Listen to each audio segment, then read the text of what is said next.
After getting out of the building under the gazes of several salespersons and some of the customers that had seen what had happened but had yet to leave, they got into Jack's Bentley Continental GT. Although Sabrina had a car as well, it was only worth about $4 million. On the other hand, Jack's was worth $7 million. Driving the Bentley, Jack headed towards Flyers Bank. In about 15 minutes, they arrived at the bank. Unlike other businesses, the bank was quite isolated.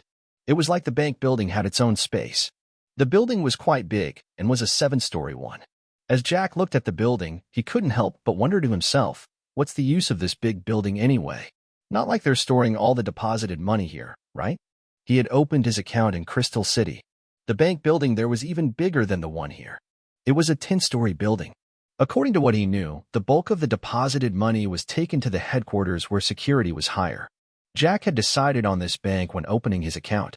The reason for this was simple. He knew that with the level of this bank, it wasn't something that the Alfonso family could put their hands in. After all, Flyers Bank was a national-level bank. Its reputation was far too high for the Alfonso family to have an influence on it. In other words, no matter what Alfonso family did, they couldn't freeze his accounts like they could do if he had opened an account with smaller banks. Do you know why they use such a big building when they are a service industry? Jack asked Sabrina as they headed into the bank building. Sabrina stared at Jack for a moment before replying. Most of it is to showcase their reputation as a big bank. After all, how could such a big bank have a branch that shares a floor with a smaller company? Jack nodded in understanding. After all, he wouldn't allow his enterprise to own a floor. No, he would buy a whole building. But each department would have a floor of their own. But compared to him who was going to venture into different industries, the Flyers Bank was exaggerating too much. Why not get a 3 or maybe 4-story building? Anyway, that wasn't going to affect the reason for his presence here. After getting inside the lobby area of the bank, he could see that the bank was already busy. It was already 9 in the morning, and the businesses had been opened already. Looking at the long lines at the teller's windows and the already filled-up lobby area, Jack shook his head. These guys sure have business, he thought to himself. Then he led Sabrina towards the elevator. After pressing the button, he found that it wasn't opening. Then he noticed that it was moving, so he decided to wait. Ding! Not long after, the elevator door opened. Jack and Sabrina were ready to enter after the person inside came out. But, as Jack stared inside the open elevator, his blue eyes met with a pair of green eyes. And then it was as if time had frozen. Jack was drawn into the familiar green eyes that he'd always been thinking or dreaming about. Now, as he stared into them, his heart skipped a beat for a moment. As others got out of the elevator and others entered, Jack stayed rooted on the spot as he stared at the beauty. This was the lady that he'd met at the government building before. He could still remember the feeling of holding her in his hands. He could still remember the special scent that she emitted back then. Jack wasn't the only one who had stopped all his actions to stare at the other. The girl was also staring at him. She wasn't moving at all. Celine POV. Today, we came to Flyers Bank to open a business account. I was going to help a friend of mine in setting up a business before she came back from abroad. On this day, after we were done with the procedures, it was time to leave. With the business account being a VIP one, I was assured that there would be no delays in the business transactions. After getting into the elevator, there were 5 other people inside. I looked at Faith, my personal secretary. She was a few years older than me and had been working before I entered into business. She had worked under my mother and had learned a lot from her. When I began managing some of our family businesses, my mother asked Faith to be my personal secretary so that she could assist me in the line of work as I tried putting into action all that I had learned from my parents since being young. Faith, do you think that the business will succeed? I asked. This was the first time that I was starting a business from scratch. Although I was using some of the family connections, but most of it depended on one's hard work. Don't worry about it, young miss. Everything is okay. I've checked it all too well. The fashion and textiles industry has been doing quite well recently. Furthermore, we're starting one here in Inchoate City. So it's a sure bet that there would be no competition here considering the family strength and connections. Faith replied with a confident voice. I felt assured. So, I took a deep breath to suppress the nervousness in my heart. Although I was domineering and cold in front of my subordinates, I knew that I was a girl after all. But I had to put a tough front in front of my subordinates so that I could gain their respect. Of course, our talk was in whispers. Looking at the number as the elevator descended, I prepared myself to get out of the elevator. We still had a lot of things to do as the business was just starting. Ding. Ground floor. The elevator reached the ground floor as a robotic voice said the floor that we were on, which was the ground floor. As the doors moved to either side, I was about to step out of the elevator when my body froze. My eyes had met with blue eyes. The same blue eyes as a few days ago. The ones that made my heart beat faster and make me lose my composure. For some reason, I didn't move and could only stare at the blue eyes that stared back into mine with deep emotions. From his eyes, I could see curiosity, confusion, stubbornness, and other emotions. I didn't know what to do in this situation as my mind was blank. Everything but these eyes faded away. For some reason, these blue eyes were familiar. I'm sure that, other than in the government building, I've never met this unique and handsome man somewhere before. Well, I wasn't sure if he was a man or a youth. From his appearance, he should be the same age as me. Just as I continued staring into his eyes, I felt someone shaking me. When I came back to my senses and averted my gaze from his eyes, I looked at Faith, who was staring at me with eyes full of worry and suspicion. I could see that she was pointing towards the impatient people in the elevator. We were supposed to get off the elevator, so Faith had stopped the doors from closing. The elevator could only move after the doors were closed. Since almost every person that came to Flyers Bank was a busy person, they were getting impatient waiting. Before I could speak, I was pulled out by Faith. By coincidence or not, as Faith was pulling me out of the elevator, I bumped onto him again. Before I could fall, I felt his arm wrap around my waist. If it were another person, another man, holding my waist, I would have already lashed out. But in his strong arms, all resistance was smashed away. I couldn't react at all, and all I could do was to stare into his deep blue eyes. I was just about to get drowned into those eyes when Faith pulled me, pulling me from his arms and out of my trance. I shook my head as I was pulled by Faith, who was looking at me worriedly. I couldn't help but glance at the closing elevator as we left. After getting to the parking lot inside my pink Chevrolet Corvette, Faith looked at me and asked, "What's going on, young miss?" I don't know. For some reason, that person, I don't know why I lose my composure in front of him. I replied sincerely. Faith stared at me suspiciously. She asked, "Are you sure that you've never met him before? After all, this isn't the first time that you reacted in such a way. Last time we met, you stared into each other's eyes in a daze." Last time?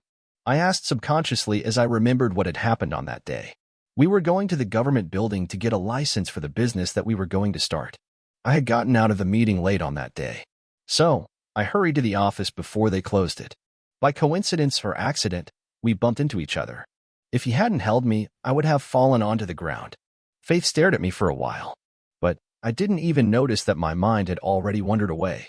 Feeling my body being shaken, I looked at Faith, who was staring at me worriedly with tensed-up brows. After all, this was the first time that I was acting in such a way. I could have given him a beating in there. It was just that he didn't do it intentionally and he didn't speak to. Otherwise, I would have said that he was creating a scene to chase after you. Faith this with gritted teeth as she spoke like a big sister. I could only chuckle as her expression looked funny to me.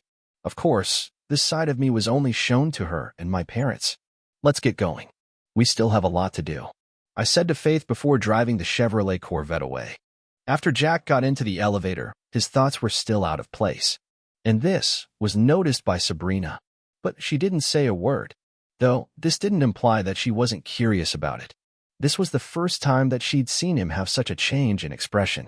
Not even the Prince and Princess Palace made him have such a drastic change. Although he was pleased by the mansions when she was showing him around, she didn't see him smiling happily. But what made her curious the most was that the reaction of the both of them were the same. They stopped so as they could stare at the other. According to what she could see, the two of them had to have a history in the very least. According to the way none of them was angry nor was happy, then something that had happened before had to be something ambiguous and that they didn't know whether to be angry or to be happy about it. As her thoughts took her further and further, they arrived at the top floor of the 7-story building. Of course, the elevator had stopped at some floors to let out those that were going to that specific floor. Ding. 7th floor. The sound of the elevator's sound system brought the duo out of their thoughts. They were the only ones left in the elevator at that moment. As they stepped out of the elevator, they were greeted by the setting that was quite uncommon. There was an open space and a lobby. At the very end of it, there was a desk where there was a lady who seemed to be in her mid-20s. In front of the desk was a plaque that had the words "Secretary" written on. Behind her, there was a door that led to an office. The door was currently closed. Besides that, There was nothing else that they could see other than the normal decorations and the water dispenser. After reaching the front desk, Jack went straight to the point. "Hello, I would like to upgrade my card." As he said that, he took out his card and handed it over to the lady behind the desk. The lady looked at the card before shifting her attention back to Jack. Jack's clothing had no brand at all. This implied that the clothes that he was wearing were from stalls. Although she was skeptical about it, she decided to confirm first. After all, these rich people had different tastes. As for the lady beside him, although she was having branded clothes, they weren't that expensive. This indicated that she wasn't that rich. But what made her take Jack somehow serious was the fact that the lady that was wearing branded clothes was respectful to him just from her expression. After typing on her computer's keyboard for a while, she asked for Jack's ID. After taking it, she continued typing down without saying another word. After a minute or so, she raised her head as she stared at Jack incredulously.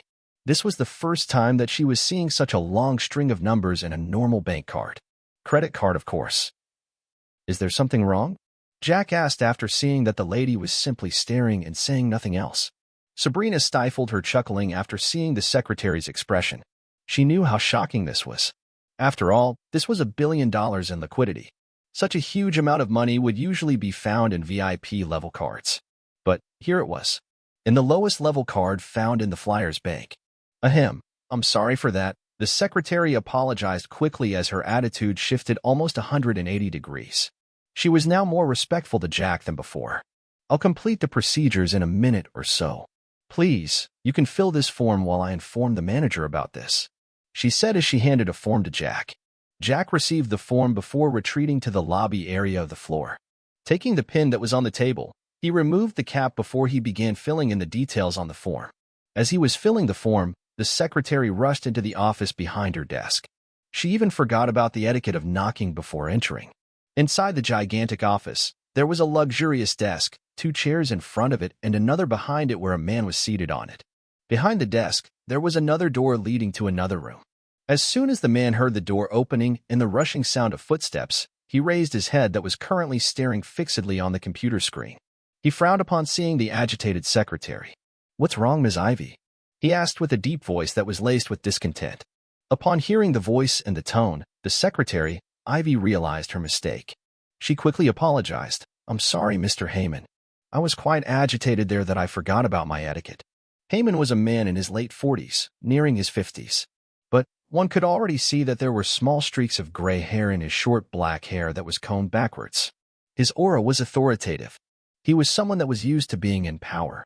He asked, "Calm down and tell me what's wrong." "Mr. Heyman, there's a youth out there with a bank card that has over $1 billion deposit." She replied hastily, making sure to emphasize on the word billion. "What's there to be so agitated about? It's just $1 million. How many millions are deposited daily?" Heyman casually waved his hand as he returned his gaze to the screen. Ivy was stunned speechless. She then wondered to herself, have I not stressed the word billion enough? Or is the manager not paying attention? Just as she was about to correct him, Heyman's expression changed drastically as the words that Ivy had just said finally registered themselves in his mind. He jumped onto his feet, scaring Ivy silly. This was the second time that Heyman had reacted out of his normal. The first time wasn't that long, just about 5 or so minutes before when that lady and her assistant came in. They were from a big background. So, for them to actually visit their branch here, it was an honor to them. Now, here was another person that caused such a big reaction from the manager. She wondered to herself what day it was. After thinking things through, it was Saturday. On this day, there were a few people that visited the bank, or most of those that visited weren't big clients. Although it could be said that the bank was quite full, that was only on the lower floor, where those with normal accounts received services. Heyman got from behind his desk and grabbed Ivy by her shoulders before shaking her while asking, "Where is he? Why haven't you welcomed him inside?" "Go and bring him in." "No, I'll go and greet him myself." The volley of questions gave Ivy no time to react before Heyman dashed out of the office. Ivy was lost in thoughts for a moment, thinking about how her boss had lost his composure. Then she hurriedly followed him out. After filling the form, Jack was just about to place it on the counter when the office door swung open and a man in his late 40s rushed out hurriedly. He looked around, completely ignoring Jack and Sabrina. He frowned. He was just about to talk when Ivy rushed out from the wide-open door. "Where's he?" Agitatedly, Heyman asked Ivy. Ivy was stunned again. Then, she shifted her gaze towards Jack, who was looking at them blankly. But she didn't speak a word. Her reaction caused Heyman to frown. But he followed her gaze and turned towards Jack.